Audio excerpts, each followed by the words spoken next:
Yesi katwongeye tubifurize umugoroba mwiza, umugoroba umugisha, tubifurize umugoroba mwiza kuri otwo mu masaha ya nimugoroba, umugoroba mwiza kuri otwo mu masaha yo ku gicamunsi, umugoroba mwiza kuri otwo mu masaha ya mu gitondo. Biraza guterwa n'ukuntu ingengabihe yawe ihagaze.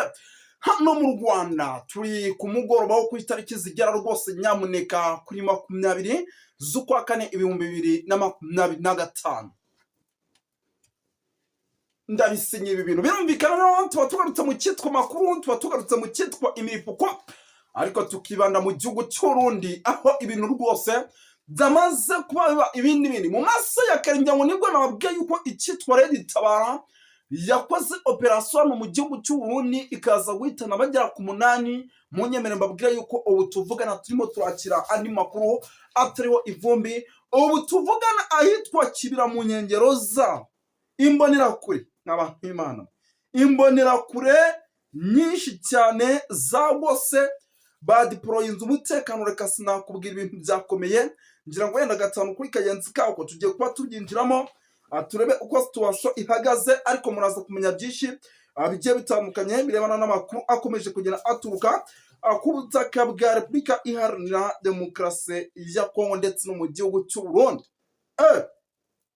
Amakuru ni menshi cyane no arabana n'umutekano, politiki na diplomasi. Ngira ngo muraza kunyemera mbere yo kugira ngo twinjire muri ibintu tubanza dusuza abantu badukurikira bari mu bice bigiye bitandukanye, dore yuko rwose nyamuneka badukurikira bari mu gihugu cy'Uburundi, badukurikira bari mu gihugu cya Kongo, badukurikira bari mu gihugu cy'Uburundi mu bice bya Mujejuru, muri Koline Munanira, muri Koline Kinigi, muri Koline Kinazi, Koline Munangara, badukurikira bibereye by'umwihariko mu bice bigiye bitandukanye mu gihugu cy'Uburundi, Kibitoki, Bujumbura, Gitega. Tubahaye ikaze bari hano muri Kenya, Tanzania, Malawi, South Africa.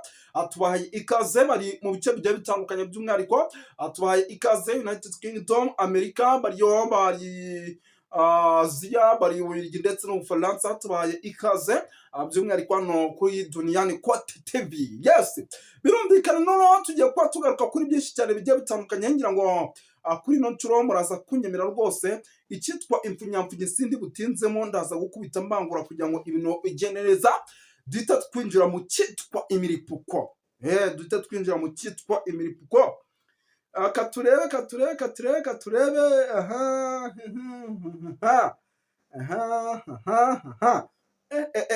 Aya makuru angezeho we. Ni ukuvuga ngo mu gihugu cy'Uburundi hari abanyapolitike batangiye guhunga. Abanyapolitike rero batangiye guhunga, nta kindi kintu kirimo kiratuma bahunga, ahubwo nyamuneka munyemere mbabwire yuko rwose ari uko bamaze kugira gutya rwose bakabona yuko icyitwa ubwicanyi bwamaze gufata indi ntera, ndetse ubwicanyi bukaba bwamaze gufata indi ntera nyuma yuko rwose uwitwa Neva rwose arimo aragenda ahiga benshi mu banyapolitike bagiye batandukanye. Abantu b'Imana, ndabona ari byinshi cyane bikomeje kugenda bitangazwa. Usibye kuba ibi bintu bikomeje kugenda biba, muraza kunyemera dusimbukira hitwa Gitega. Bamwe mu banyapolitike bakoreshaga umuhanda wa Gitega mu masaha y'ijoro, hari amakuru yamaze kongeraho yemeza ko rwose uyu muhanda batakiri kuwukoresha mu masaha y'ijoro. Waba uzi impamvu ibi bintu byose bitarimo biraba? Impamvu ibi bintu bitarimo biraba rero ni uko bamaze kumenya ko uwitwa General Neva hari abanyapolitike yamaze gushyira ku rutonde, by'umwihariko ashaka kwivugana. Ibi rero nibyo byamaze gutuma imitima ihagarara. Mu kanya gato gashize umudamu wa General Neva arongera ararusimbutse. Uretse kuba uyu mugabo barimo baramutega amarozi kugira ngo bamuhitane, munyemere mbabwire yuko hari n'amakuru yamaze kujya hanze yemeza ko abarimo bandadaye ndetse n'abagabo ba Reverend Ndikuriyo nabo rwose baramutse bashyitse uyu munyantege nke w'umudamu wa General Neva bashobora kwihorera. Ibi byatumye nabwo ibintu bihindura isura, by'umwihariko ku butaka navuga ko ari bwo Uburundi. Umutekano muke hagati ku mpande zombi wakamejeje. Ngira ngo mu masaha kare nibwo twababwiye yuko ikijyanye n'imbonerakure zamaze guhabwa amafaranga y'umurengera kugira ngo zitangire kwivugana abaturage mu bice bigiye bitandukanye, ndetse abandi bafatwe hari ibyo barimo barabakekaho, ibintu byahinduye isura, byaba Ruyigi, byaba mu bice bigiye bitandukanye. Ndabona rwose ibintu bitoroshye habe namba. Gatanu kuri kagenzi kakwa tugiye kuba twikomozo, ariko kandi tuiva imuzi n'imuzingo, kuko amakuru akomeje kugenda atugeraho ni menshi cyane. Ndabona amakuru rwose akomeje kugenda atugeraho ari menshi cyane. Gatanu kuri kagenzi kako rero ibi byose turaje tubyinjiremo tubize imuzi n'imuzingo. Utari wakora subscribe rero kuri Duniani Kote TV biraza kugusaba kuyikora kugira ngo ibi bintu rwose dukomeze kugenda tubigendanamo neza, kuko subscribe buriya ni ingenzi. Iyo wabyonze kuri sabone amakuru yacu uyabona atari yaba umuranzi. Inkuru igisohoka aho kanya nawe rwose uhita uyimenya mu buryo bumwe cyangwa ubundi, ako kanya rwose direct ihita ikugeraho. Nicyo kintu rero muba mugomba gukora kugira ngo namwe aya makuru abagereho ku gihe, mugakora subscribe tukajya tubana. Twirukanga cyane rero ahunda sindi butinde, ndaza gukubita mbangura ngira ngo nabibabwiye. Hari n'amakuru agiye atandukanye turi kugenda ducamo ku butaka bwa Repubulika Demokarasi ya Kongo. Hari ibyo rwose tutareka kubabwira. Ivumbi ryatumutse, uwitwa Joseph Kabila Kabanga ndetse n'abagabo bagiye batandukanye bamaze kugera i Goma barimo ba John Numbi. Leta Kinshasa yavuze yuko imitungo yabo igomba gufatirwa. Ngira ngo rwose ubu buryo bwamaze kuba bunashyirwa mu bikorwa. Abantu b'Imana, ibintu ntabwo byoroshye, ibintu birakomeye. Ngira ngo tubaza kuba tugaruka kuri byinshi cyane bigiye bitandukanye by'amakuru arebana n'umutekano, politiki na diplomasi. Ariko mwe abantu b'Imana munyemere mbanze ngaruke katurebe. Minisitiri Nduhungirehe yatangiye uruzinduko rw'iminsi 3 muri Pakistani. Ngira ngo ibi nabyo turaza kuba tubireberaho hamwe. Joseph Kabila uri Goma mu mazi abira, nabyo turaza kuba twikomozaho. Ndabona ari byinshi cyane turaza kuba tureberaho hamwe. Ndabona ari byinshi cyane, ariko mbere na mbere by'umwihariko reka tubanze twinjire duhere mu nkuru zidasanzwe. Duhite duhera ku nkuru rwose igaragaza yuko ubu tuvugana by'umwihariko ibintu byamaze guhindura isura mu bice bigiye bitandukanye hano ku butaka bwa Repubulika Iharanira Demokarasi, ku butaka bw'u Burundi plutôt. Duhera hano i Bujumbura kugeza amagingo abanyapolitiki bagiye batandukanye barimo baragira ubwoba noneho bwo kuba bagira gutya bakaba bakata mu mujyi. Barimo baragira ubwoba bwo kuba rwose bagira gutya bakaba bakata mu mujyi mu masaha y'ijoro, kuko imodoka zabo bamaze kumenya yuko ari zimwe mu modoka zikomeje kugenda zitegwa za ambushi, izindi zikageragezwa no kuraswa, nk'uko amakuru yemeza ko abarimo abanyapolitiki bagiye batandukanye babarizwa mu ishyaka rya CNDD barimo barahigwa n'uwitwa Evariste Ndayishimiye. Guhigwa nta kundi nuko bamaze kumenya yuko nabo batamworoheye, ndetse bamuciye urwaho bashobora kuba bamuragiza. Mbere y'uko dusimbukira hano ku kibuga cy'indege cya Bujumbura tukababwira ikijyanye n'ikoranabuhanga ndetse n'indege zikomeje kugenda zihagera, zikomeje kugenda zinazana ibikoresho birimo n'imbunda zemerewe rwose, zimo mu mbunda zimwe mu mbunda by'umwihariko zigomba kwifashisha na kimwe mu gisirikare cy'imbonakure. Munyemere tubanze turebere hamwe iyi nkuru ya Nduhungirehe, Minisitiri Nduhungirehe rwose. Ni ukuvuga ngo kuri iki gicamunsi tariki ya 20 Mata 2025, Minisitiri w'Ububanyi n'Amahanga n'Ubutabera w'u Rwanda Olivier Nduhungirehe yageze Islamabad muri Pakistani, aho yatangiye uruzinduko rw'akazi rw'iminsi 3. Ambasaderi Nduhungirehe rero yakiriwe n'umuyobozi mukuru ushinzwe Afurika muri Minisiteri y'Ububanyi n'Amahanga ya Pakistani hamwe na ambasade w'u Rwanda muri iki gihugu n'abandi bayobozi muri Minisiteri y'Ububanyi n'Amahanga. Nduhungirehe rero ari muri Pakistani ku butumire bwa Minisitiri w'Intebe awungirije na Minisitiri w'Ububanyi n'Amahanga, akaba na Senateri Muhammad Asihan Dala mu ruzinduko rusoza kwa 22 Mata 2025. muri urwo ruzinduko rero minisitiri w'ububanyi n'amahanga Nduhungirehe azaganira ibiganiro na minisitiri w'intebe wungirije akaba na minisitiri w'intebe w'ububanyi n'amahanga wa Pakistan. Usibye rero kujyana ibiganiro na minisitiri w'ububanyi n'amahanga Nduhungirehe azanagirana inama na bamwe mu baminisitiri b'ingenzi muri leta.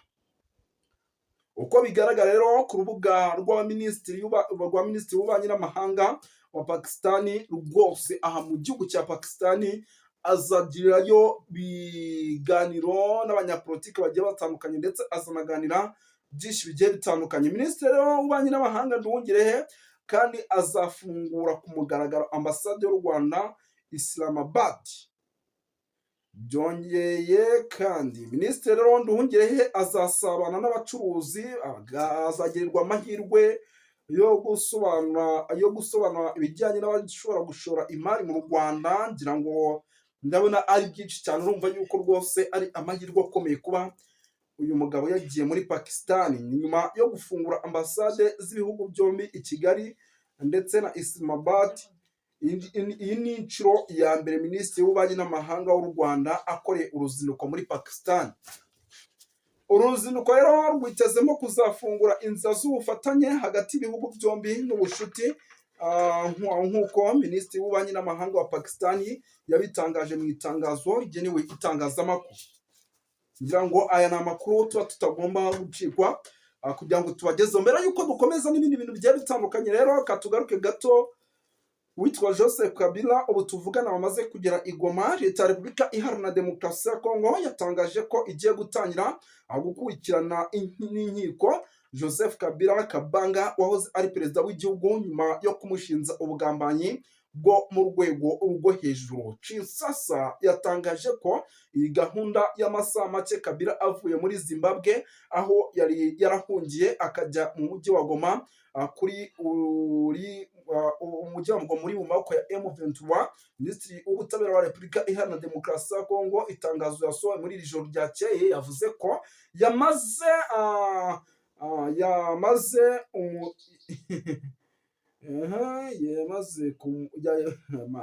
ndabona bitanditse neza. Umugenzuzi mukuru wa FARDC n'umucungacaha mukuru wo mu rukiko rwa Rusasa imaze gutangaza ko bagiye gukurikirana uwitwa Joseph Kabila. Ndabona ibintu bitanditse neza. Amakuru rero atugeraho biravugwa yuko rwose ashobora kuza gufatirwa imitungo ye ndetse n'ibindi bintu bigiye bitandukanye. Tugana rero twikomereze by'umwihariko mu gihugu cy'u Burundi. Ubu tuvugana amakuru amaze kwakira nuko ahitwa za Cibitoke rwose ivumbi rikomeje gutumuka. Nyamuneka ivumbi rikomeje gutumuka ku rwego rwo hejuru kuko rwose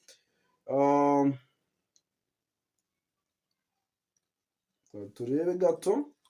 Ivumbi rikomeje gutumuka ku rwego rwo hejuru kuko rwose uwitwa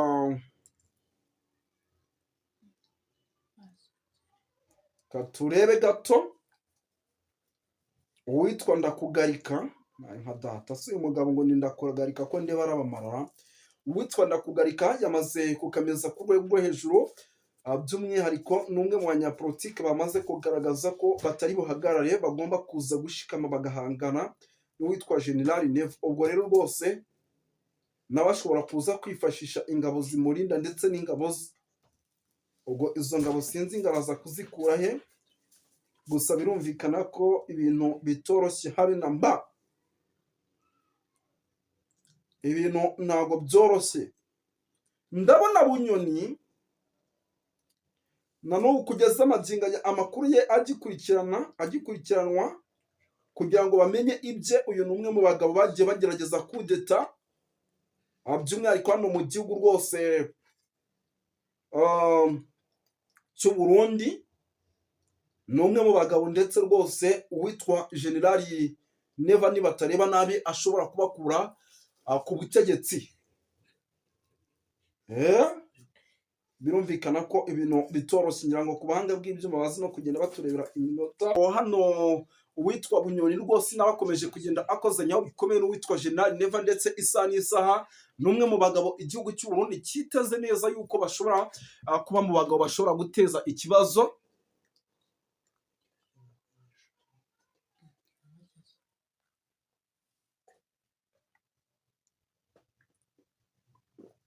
Abantu b'Imana mwe buriya rwose n'amazi abakenewe, amazi abakenewe rwose kugira ngo ibintu bigende neza. Uyu Bunyoni rero ngira ngo murabizi inshuro nyinshi yagiye agerageza kudeta ubutegetsi buriho, ariko izi kudeta ntizaba. Ubwo rero rwose amakuru atari ivumbi ndimo ndakira nuko isaha ku isaha ari umwe mu bagabo rwose amakuru arimo aremeza ko bashobora kuzura umutwe, kandi uwo mugabo rwose ngashobora kuba kugeza amagingo aya adafungiye muri gereza z'u Burundi, ndetse u Burundi butazi aho uyu mugabo ari. Birumvikana yuko rero mu gihe uyu mugabo yaba ahagurutse, by'umwihariko ibintu bishobora kuba byahindura isura hano mu gihugu cy'u Burundi. Araza kugoma ahangane rwose nyamuneka n'uwitwa Evariste Ndayishimiye, nubwo rwose akomeje kugenda amukurikirana aho ageze hose, musanze afunga ibintu ubona ko bikomeye hagati ku mpande zombi. Ngira ngo ndabona hano i Bujumbura naho mu kanya gato bagiye kuba bahasukana abasirikare, ni amakuru rwose arimo angeraho aturuka rwose ku mirongo y'imbere ku rugamba. Ndabona i Bujumbura rwose naho mu kanya gato bagiye kuba bahadiployinga abasirikare, ibintu navuga ko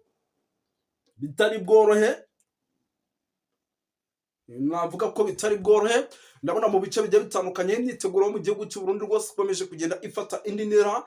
By'umwihariko ni byinshi rero cyane turi bukomeze kugenda tuyakurikirana. Ngira ngo yari Moses wanyu nk'ibisanzwe, reka tubashimire dusubikira ahangaha.